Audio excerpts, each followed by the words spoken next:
Boulder Dash, originally released in 1984 for Atari 8-bit computers, is a series of computer games released for the Apple II, MSX, ZX Spectrum, Commodore 64, and ColecoVision home computers, and later ported to the NES, BBC Micro and Acorn Electron, PC, Amstrad CPC, Amiga, Intellivision and many other platforms. It was created by Peter Liepa and Chris Gray, and on October 28, 1983, acquired and later published by First Star Software, which still, update, owns the rights to the game. Boulder Dash inherits numerous gameplay features from the earlier 1982 arcade game The Pit, by Japanese developer Taito. The game's protagonist is called Rockford. He must dig through caves collecting gems and diamonds and reach the exit within a time limit, while avoiding various types of dangerous creatures as well as obstacles like falling rocks and the constant danger of being crushed or trapped by an avalanche,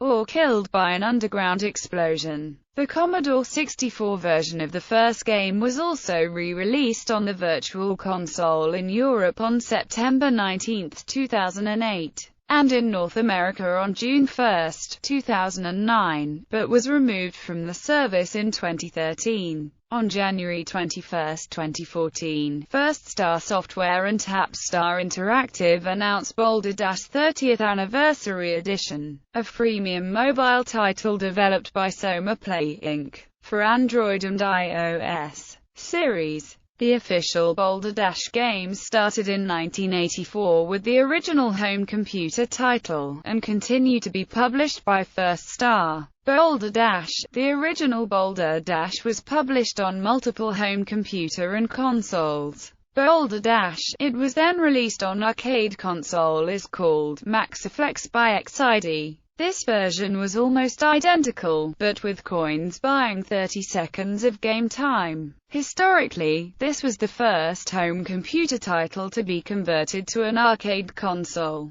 Boulder Dash. In 1985, Comptek released another arcade version on Data East's Deco cassette system, with improved graphics but a reduced display grid on a vertical monitor. Boulder Dash 2, the second home format, was published under several different titles: Rockford's Riot on the MSX, Rockford's Revenge on the C64. The second release in Japan was titled Champion Boulder Dash, but it's not a port of the Western game. Boulder Dash 3 monochrome space-themed graphics and poorly designed levels made this a critical failure. Boulder Dash Construction Kit. This release included a small number of levels, but was titled Boulder Dash IV, the game for the Spectrum re-release. The title allowed players access to tools which allowed them to design their own levels. Rockford. Rockford was originally a licensed arcade game produced by Arcadia Systems, and later converted to various home computer formats.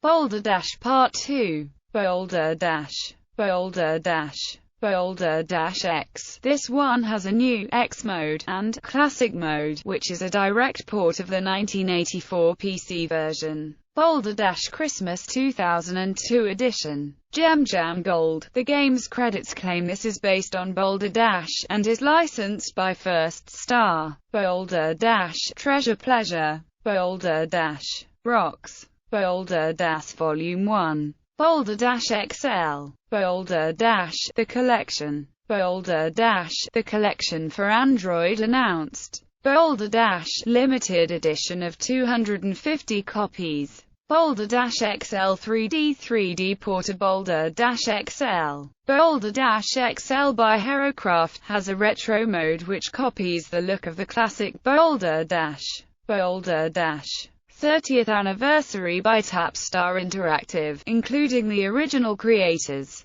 in collaboration with First Star Software, a freemium game developed by Soma Play, Inc., and Katsu Entertainment LLC. Boulder Dash, programmed by Scott Nuds, co-published by First Star Software, Inc., and Classic Game Publishers, Inc., Electronite. Reception. 2 Computing wrote of Boulder Dash that, bright, Colorful animation coupled with a breezy storyline make this game more than just a momentary diversion. Compute favorably reviewed Boulder Dash construction kit, noting that the sample game was much more difficult than the original Boulder Dash. Mean Machines gave the Game Boy porter Boulder Dash a score of 90%, praising it as one of the finest video games ever written, describing the game as one to buy as soon as possible, and noting its faithfulness to the original Commodore 64 version. IGN reviewed the Virtual Console release of the Commodore 64 version. Although the graphics and sound were both found to be dated, they enjoyed the game, stating that it still feels as fresh as it did in 1984. They concluded by stating, though it doesn't look like much,